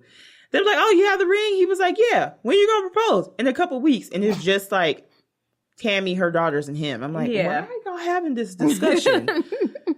So it makes her have cold feet. She has a conversation with Jackie. She was like, I don't want to do it anymore. Well, we can do another proposal. She's like, no, I don't want to get married at all night. She's still worried that if she marries him and he wants kids, then it's going to end things. Yeah. Which now, since I knew why, because, in the promo, it just said, I don't want to get married. It doesn't say why. And I kind of see where she's coming from. Me personally, if you have had this conversation for the past 4 or 5 years, with the same person, and he's telling you multiple times, like, I do want kids, but if we can't have kids, I'm not gonna leave you. Yeah. I don't know what else you can do. Yeah. Yeah, it's only, all you can do is take that risk and hope that either y'all do end up pregnant or you don't end up pregnant and he's still around, or... I mean, that's happened. Yeah. She had 3 miscarriages. He's still there. It can go... What other evidence does she really need? Yeah, it's like... I think it's just her being paranoid. Point, and just being scared. But at this point, it's like... He could leave you for something else that don't even got to do with kids at this point. So just, take the leap of faith. But, if he's telling you and his actions are showing that it won't be a deal breaker to him, then all you can do is... I mean, it hasn't been a deal breaker for him. She did do what she said she was never going to do, was try to have more kids. She had 3 miscarriages. Of course, he probably was devastated, but he's still around. Yeah. It's kind of one of those things, like, don't mess up a good thing because you're kind of paranoid about what the end result might be. It's like, you already a woman of particular age. Yeah. According to what Wendy Williams says. Right. I won't say old. Right. And I'm like, if you got the money, can you just, like, get a surrogate or... I mean, I know IVF is a hard process on the woman's body, and she's already been through 3 miscarriages. I think it might be a problem of her carrying to term and not necessarily getting pregnant. Yeah. So she might just want to do a surrogate and it's genetically both of their children. Like, I'm not putting my body through this. Find somebody, cut him a check. All she has to do is extract the eggs. He got plenty if the of eggs sperm. is healthy, yeah, I'd have been like, probably after like, well, I mean, you can't really, unless they were actively trying, but probably after like the second miscarriage, I'd probably be like, you know what? Are my eggs good? Okay, this is what we're not going to do. Right. This situation, take them, put them in a little 20-year-old, and let's just get this done with. Yeah. But I don't know if they want to spend $100,000 though. That's the thing. Yeah. And then surrogacy laws are kind of I go straight to Shawnee. So how bad you want me on next season? Write my surrogates check. You know what? That would be a nice bonus. How bad do you want me on this next season? That would be if you wanted a raise, a significant raise, right? That would definitely get you that raise. Yeah. So I don't know, but I mean, if she's not having an issue actually having the child, and there are other options of having that child without her having another miscarriage, I wonder if they had that discussion, or if I can't remember the discussion on the show about other ways of having a child. Yeah, because I'm like, 'cause if your eggs aren't the issue and it's just you carrying it, then. From what I remember, I don't remember her ever going through IVF before. Yeah. So if that is the case, then she obviously does not have a problem getting pregnant. Her problem is just staying pregnant and carrying to term. So I don't know. I feel like Reggie really wouldn't care if she's carrying the baby or not. I don't think so. If that's genetically yours and his seen kids. What she's went through with the last 3 miscarriages and it's like, he has his tow truck company. You've been on Basketball Wives forever. Bonnet Chronicles is doing good. He's selling your bonnets. I feel like between the two of y'all, $100,000, like, it's not gonna be a big deal. You probably can't write at once. You probably be like, okay, look, let's give us a year, but right. It'll probably be a long process from beginning to end between starting, researching, picking the right person, interviewing all the people before you pick the right person. After that, it's just a matter of and who knows? You probably know the surrogate. I do it for $50. Isn't that a conversation we had last week? I volunteer for a fee. You probably know somebody right now. Oh, but I mean, if she feels like that's not an option for her, she doesn't want anyone else to carry her child, then it is what it is. But I'd be laid back. It's like, I will not and cannot carry kids in this body. I will pay some peasant to do it. Let it be like a money is no object type of thing. Heck yeah. That's why it was like when Beyonce, they were like, when she had a surrogate, she lying about, it's like, what is the issue in that though? Right. Talking about she didn't want to ruin her body. I mean, it's a very expensive body. Like, I wouldn't want it. And you know how much this body gets paid on a tour? Me touring the world with my husband? Right. It's not, I need to. That's like telling David Beckham that his legs are worthless. Right. Like, excuse me? It's like, he's like, I have these babies insured for a reason. We know you don't really do leg exercises. Those are calf implants. And they're still insured by Geico. Right. Which saves me 20%. They're insured by Survival. Right. I mean, I would enjoy pregnant-free pregnant life. She said pregnant-free pregnant life. Well, I have cravings. You're not pregnant. Bitch, give me some chili cheese. Me and my surrogate in sync. That's... As one who's actually been pregnant, I personally had very little downs until the actual day of birth. Yeah. So I can't really say like it was horrible or it was great. Yeah. I mean, I didn't have any morning sickness. I got nauseous one time. Yeah. Because I decided to brush my tongue after I ate. And that was just like, why would I do that? I was like brushing my teeth. I went to go brush my tongue. And it was like, bitch, why you do that? And I just went straight to the toilet. But that was one time. That's the only time I did. I got nauseous here and there depending on what I smelled. But I didn't have really any morning sickness. Mm-hmm. The most I remember was Malachi kicking the shit out of me while I was watching Netflix back when it was still on DVDs. 2011, yeah. It was like, if you wanted streaming, you had to have that good money. Streaming.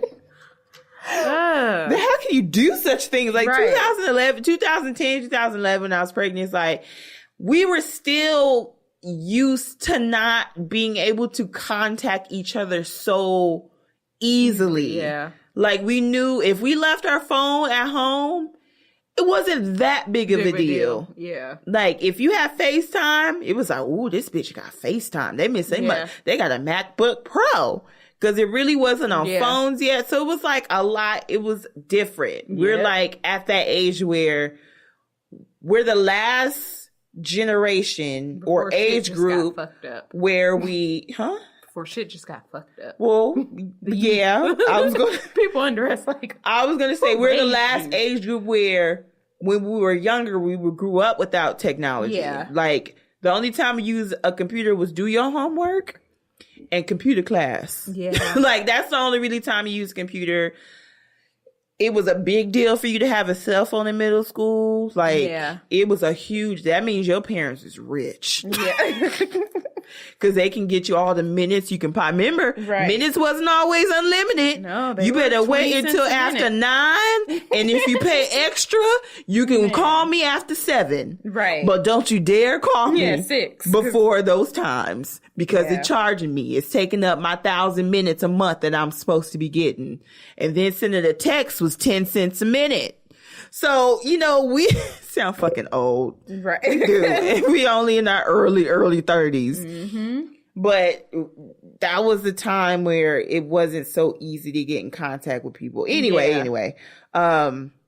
My pregnancy wasn't all that bad. It was just the day of it was very stressful. Yeah. And having a C-section is no fucking joke. So if your wife or girlfriend had a C-section and it's only a week, even if it's a week or 2 after, let me explain something to you. They cut through her skin, her muscles, and her uterus to have your baby. Jesus. Yeah. All of that has to heal completely. Yeah. So one day she might be good and the next it's going to hurt. And then you don't have no fucking feeling at the cut site. For years. I have feeling now. Yeah. But for 2-3 years, you couldn't feel and have no feeling. Yeah. And it was just horrible. You're cutting through muscle. So that muscle has to heal and all that all over again. So it takes time. They say 6 weeks before you can like exercise and stuff, but it takes a long time for that. And then you have scar tissue. It's a lot. Yeah. So I would have to say, man, respect your women that have your kids, even if you don't like her. She went through some shit, whether it was going through vaginally and she got ripped open and had to get some stitches. I'm so scared and beat right now. She's like, fuck that. I'm just not really going to have to adopt a kid. You, come here. Let's make this work. She's like, I don't even want to see a baby being born. No, I seen one once. It was traumatic. Really? Mm-hmm. Family member? Yeah, my cousin's girlfriend. And I was trying to leave the room, but my auntie was making me record. Oh, I shit. don't want to watch this. That means you just And they're like, she's crowning. And I'm like, I don't see anything. And then the head just popped out. And they just ripped the baby out of her. I'm like, oh my God. But she had an epidural. But she just looked so like, all right, so it's next. I'm like, let me tell you about the epidural. When I say you can't feel shit, the epidural itself is very traumatic. It was traumatic for me. So ever since then, I'm scared of pain. Yeah. Because I can vividly remember I was moving because it's a needle going in my fucking spine. I don't know if I can really see. You know, people be like, stay still. You can't really stay still. And then it's like one wrong movement. Oh, I'm paralyzed. So I do remember the needle brushing against my vertebrae and I could feel it. And it was like a physical version of nails on a chalkboard. Ain't got to tell me one. So ever since then, I've been very afraid of pain. But and here I was panicking last week when I got my teeth cleaned. She was like, I'm going to have to stick you 8 times. I said, oh my goodness. 8 times? Yes. I mean, it wasn't that bad, but it was just like, and that was literally the first time I've ever had my whole mouth numb, except for here. She was like, that would be like torture. Oh, God. But the whole damn, ooh, yeah. I even was like, I want to try to see if I can move my left. Wiggle your big toe. Like, that's what I was doing after I had my son. And I couldn't feel nothing. You have to have a catheter because you can't go to the bathroom. You can't do anything like that. It was just weird. Like, I have to go to the bathroom, but I can't because there's a catheter stuff like there. That, I'm like, look, I need some privacy. Yes, there's a catheter, but I need you to not be. I'll never forget. They were like, I know I'm talking about my pregnancy, but whatever. It's our podcast. So I went for an appointment. I did not go to give birth to my child. I'm not here for this. I had a test the next day at Cecila. I even had the organic chemistry book with me. I was just like, I just had an appointment because he seemed on the smaller side. He was on the smaller side. So I had the appointment. My blood pressure was 161 over 100. They say, bitch, are you okay? They didn't say bitch, but that's how it was. It's like, bitch, you okay? I'm like, I'm fine. Your blood pressure you should be sitting down right now. And so I see the specialist and they pretty much say, so you ain't got no fluid.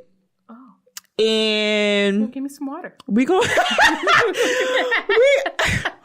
You're gonna laugh when the next thing I say, right? You'll see why. So she's like, we're gonna have to take him out. Take what out? And I said, so do I go to the lady, make an appointment? Right. Like, are we gonna set this up? Because at first I'm like, okay.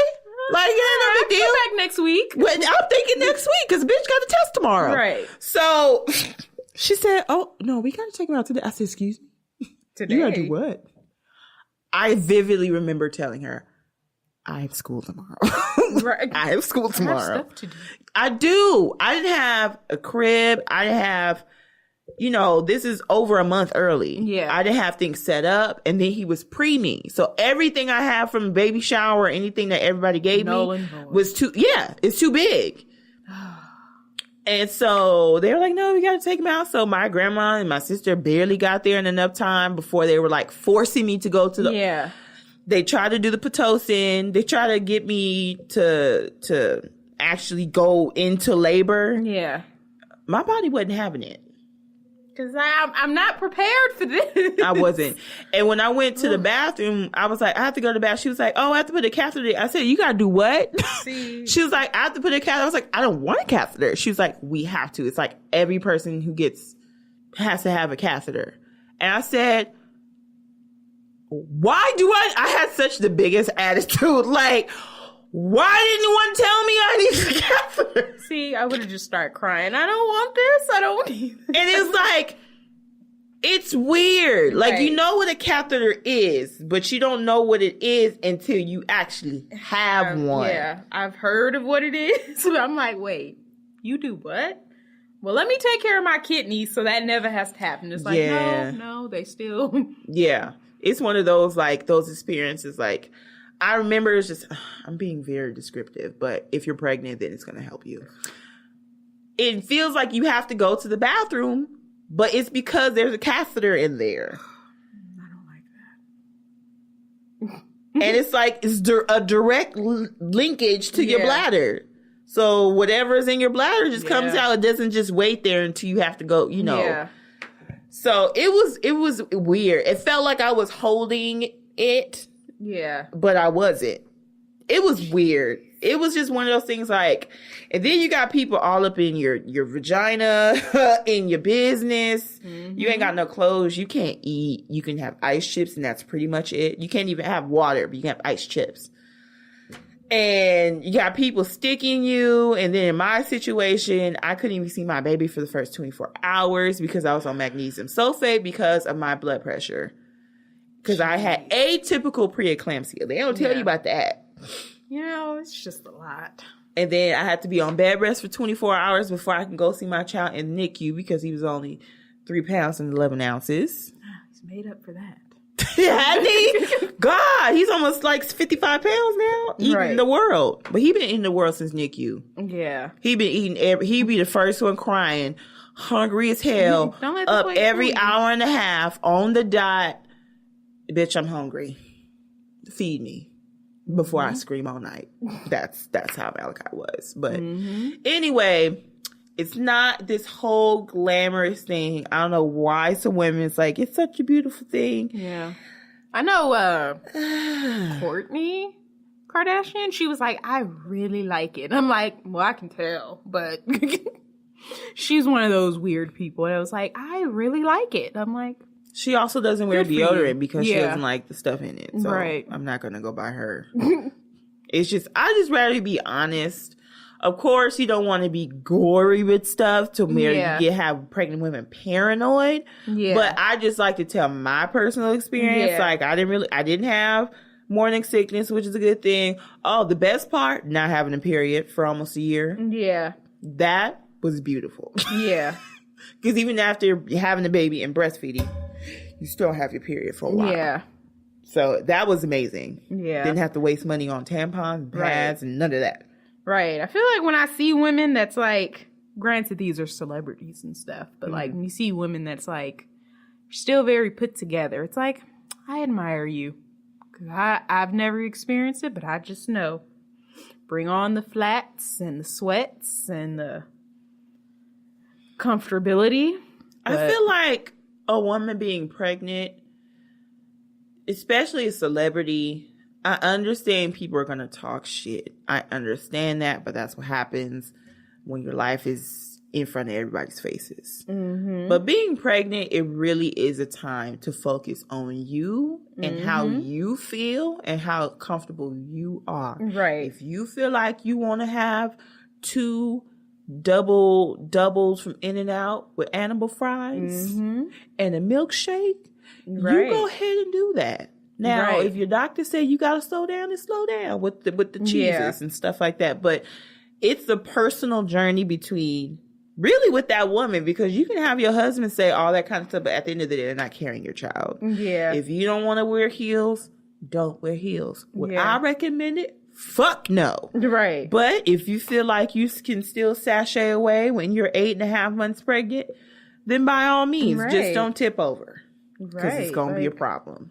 How do you do it? But I don't know. Lily's still. Oh, yeah. But I think I heard recently she in one of her lives on Instagram, like she's kind of transitioned to flat, and then nobody's gonna really look at you crazy, right? If you wearing flats, it's not that big of a deal. You can get nice, clothes and return, especially people that can afford it. They have very nice chic maternity clothes. Mm-hmm. So if you want to be sweats and a t-shirt and just kind of just lay there, and then it's hard to sleep. Oh my God. My friend's pregnant now. She's like, I can't sleep the way I want to. I tried to sleep. I'm a stomach sleeper. I tried to sleep on my stomach for so long. And it got to the point where like, I can't do it anymore. This baby is literally in my spine. And it's pressure. Yeah. And then the baby gets all your other organs. So you got pressure on your lungs, your kidney, your bladder. It's just like, so now you got to lay on your back. And then I can't sleep because the bitch on her back. She don't sleep on her back. She sleep on her side or stomach side. Yeah. Can't do the side because your stomach is going with gravity and then it hurts. Yeah. And then being on your back, it's still pressure because you got this baby. It's just a hot ass. And then I digress. Yeah. We can start talking about being pregnant. Rewinding back to Basketball Wives. if she feels like that is an option, hopefully she can take it into consideration. If she has already, then, you know, it is what it is. Yeah. Hopefully she makes the right decision. Maybe she's waiting for the wedding for her spinoff. Because I know they did get one. So I'm like, maybe it's like, just sign this deal. We're going to hold off on the wedding. But I can't say that on the show. Who knows? Yeah. Good old storyline. And I'm not going to go into much detail about it because it's not that exciting of a show. Berta hates it. B hates it. But Love and Hip Hop in Hollywood. What are those losers up to? Exasperated side. The main thing I wanted to talk about was the whole situation between... Remember, there was a lot of social media commotion between Ray J and Princess when she was pregnant? So, of course, the show is real time. Yeah. And Ray J felt like Princess should apologize publicly to Brandy and his mama. Yeah. Because they felt disrespected that she was putting their business out in the open. Yeah. Which translates to family business. Yeah. Okay. All right. But then she was like, A, I'm not apologizing. Yeah. B, they don't even know my side of the story, so why are they having me apologize? Yeah. If they really wanted to know what was going on, they would ask me for my side. Yeah. And then you need to tell them what's really going on so they won't be expecting an apology from me. Right. So she pretty much tell him, I ain't apologizing. Yeah. And at the gender reveal, which she says she didn't even want to do anymore, but yeah, she wound up doing it anyway. He was like, okay, you have anything to say, Princess? She's like, yeah, thank you for my family from Texas coming out all the way to hear me, see me, and thank you guys for coming. He was like, you got anything else to say? And she looked at him like, nigga, no. Yeah. And so they get together, Ray J, Princess, Brandy, and Mrs. Norwood. Mm-hmm. And he tells them, oh, Princess said she agreed to apologize. And she said, I did? Wow. And it's like, then their mom was like, you shouldn't have put our business on social media because you're putting out family business. You don't need to be doing none of that. Mm-hmm. And she was like, well, what happens between me and Ray is between me and Ray. Yeah. And she's like, well, don't forget that I'm his mother. She was like, don't forget that I'm his wife. Like, yeah. And then she was like, well, I don't want you to get stressed out. And it's like, bitch, you already stressed her out. Like, she's already been stressed out. Right. I've lost the baby and I don't want to get you stressed out. So I'll deal with you after you have the baby. She was like, I don't want to deal with it at all. Like, right. And then Brandy was like, well, you know, I just want to respect you and you got to be a good example for that baby. She was like, are you a good example for your baby? She was like, I try to be every day. She was like, well, you clap back in shade room comments all the time. Then she was like, well, I'm not perfect. She's like, well, I'm not perfect. Like, yeah.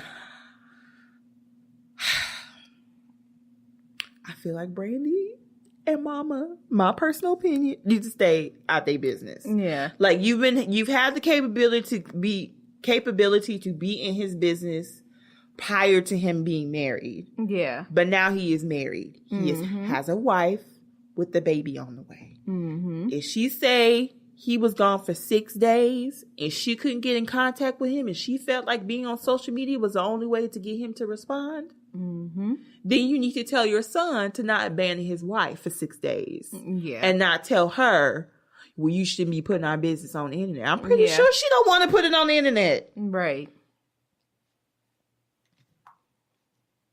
And so she even pulled I'll wait in Ray J's house till he get home, stunt. He said, Mama, what you doing here? I have a very important conversation. Right. You couldn't text me? Right. Yeah. I didn't even know you still had the key. Yeah, you knew she had that key. Or you knew she had copies somewhere. Or the producers let her in. Right. That might have been it. actually. Mona was like, let her in. Because they do have to set up and stuff. Right. So, yeah, Yeah. And then it's like, and then you can't expect privacy from a couple that's not really a privacy couple. Right? So it's like, she thinks Ray J's cheating. Of course she's going to go and tell social media. It would have been irregular for her to have not told social media. Because that's just the dynamic of their relationship. And then if she did, it's her business. It's her marriage. If she wants the world to know her husband's cheating, that's between her. Now, unless she bought Brandy and Sonia's name into the tweets, that's True. not really... What she didn't do at the time. They kind of involved themselves. Yeah. They're trying to protect the Norwoods. Yeah. And she's like, I don't really see how I'm directly connected to Brandy and Sonia. Yeah, this is between me and him. Ray Sr. directly. Yeah, this is between us two. Mind you, this is fucking Ray J. Yeah. How long has he been doing reality TV and everybody always up in his business anyway? Mm-hmm. So why is it all of a sudden, because now he's married and now you still like momager don't fit in marriage. Yeah. And maybe you did that with Brandy when she got pregnant and all that kind of stuff and love that older man. Okay, but this is not the time or place to do that. And to be like, well, I'll deal with you after your pregnancy. It still doesn't have anything to do with Sonia directly. Yeah. Or Brandy directly. Yeah. Her only response to them is when they chip right in. So if I had to pick a team, it'd be Team Princess. Yeah. I don't see why they're right. Why are you there? And I don't really take nicely to mothers who don't hold their sons accountable. Yeah. And she's never done that. No. If she's telling you that your son needs to be telling you the whole truth, you need to be listening to the truth or give her the opportunity to tell her side of the story. Mm-hmm. If you don't believe that your son cheated on his wife, cool. But if you understand that he also abandoned his pregnant wife for 6 days, right, you need to tell your son he shouldn't be doing that. Mm-hmm. Because you know you would have tried to split Ray Sr.'s head open if he left you for all this time by yourself and she can't get in contact with him. And back then it wasn't no damn social media. So yeah.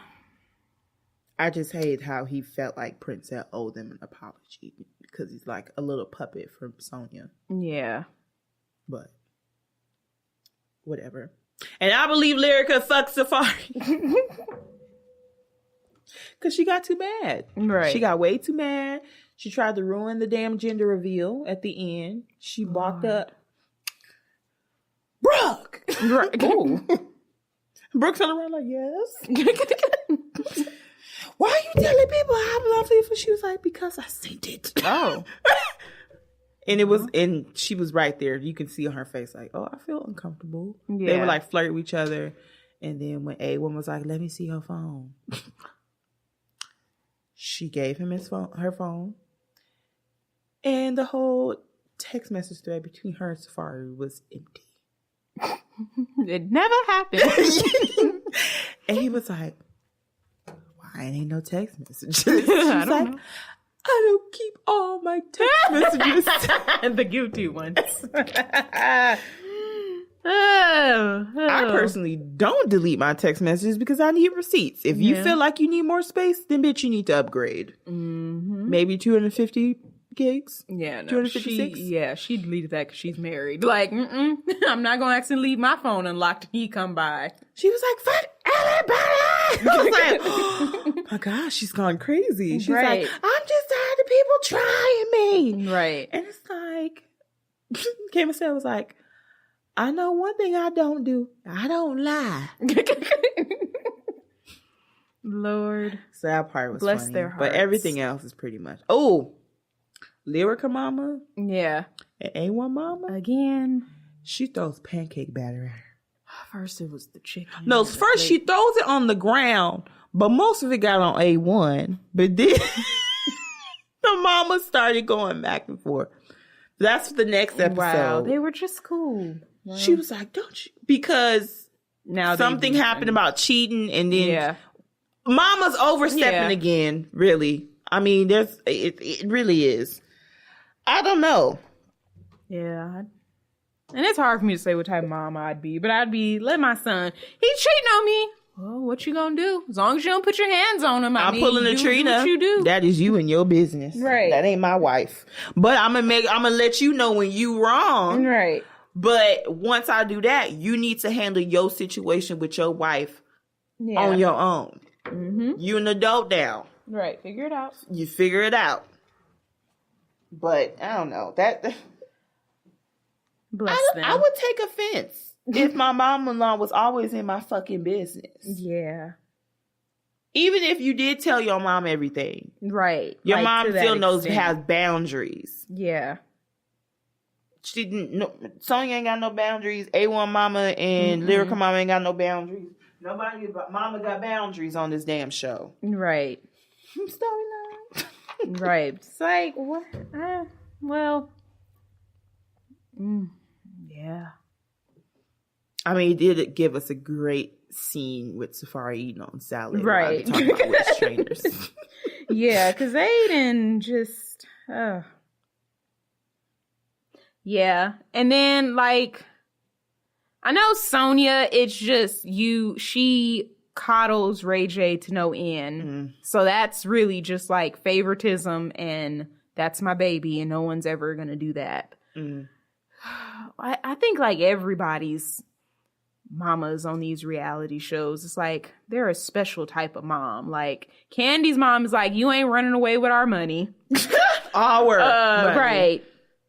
I feel like Jim Jones' mama was like, well, you abandoned him when he was younger, so that's probably why you're extra the way you are now, True. Making up for... They all just... special type of mothers. Bless their heart. They try. Even when they fail. We fall down. Right. But don't get up. Right. Lord, yeah. I don't want to be that type of mama. I want my son to know when he is wrong, how he has to be accountable for his actions, to respect women at all times, and he feels like a woman's not respecting her, just walk away. Yeah. Because at the end of the day, she could try to lie on you and say that you tried to rape her or you hit her or something else. The minute you feel like you're ready to slap her ass, you need to just end the relationship, son. Just you gotta know when to let it go. Yeah. You gotta know when the woman is worth keeping around. Right. And just be careful of yourself. Don't get trapped. And don't be fucking everybody. Yeah. I'm having that talk with my son when the time comes. Right. Look. Just don't be putting it everywhere. I'm going to need you. You're going to do whatever you want. I would suggest it be recommended to wait as long as possible. But I know that's not possible with some people. But what I am going to tell you is this is your dick with a condom. And this is your dick without a condom. Which one you want to choose? Right. I'm scare you into safe sex. Right. How about if you that? have sex, you will die.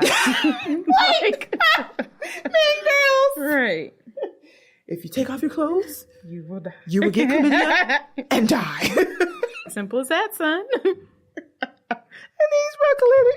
I can't even say it right.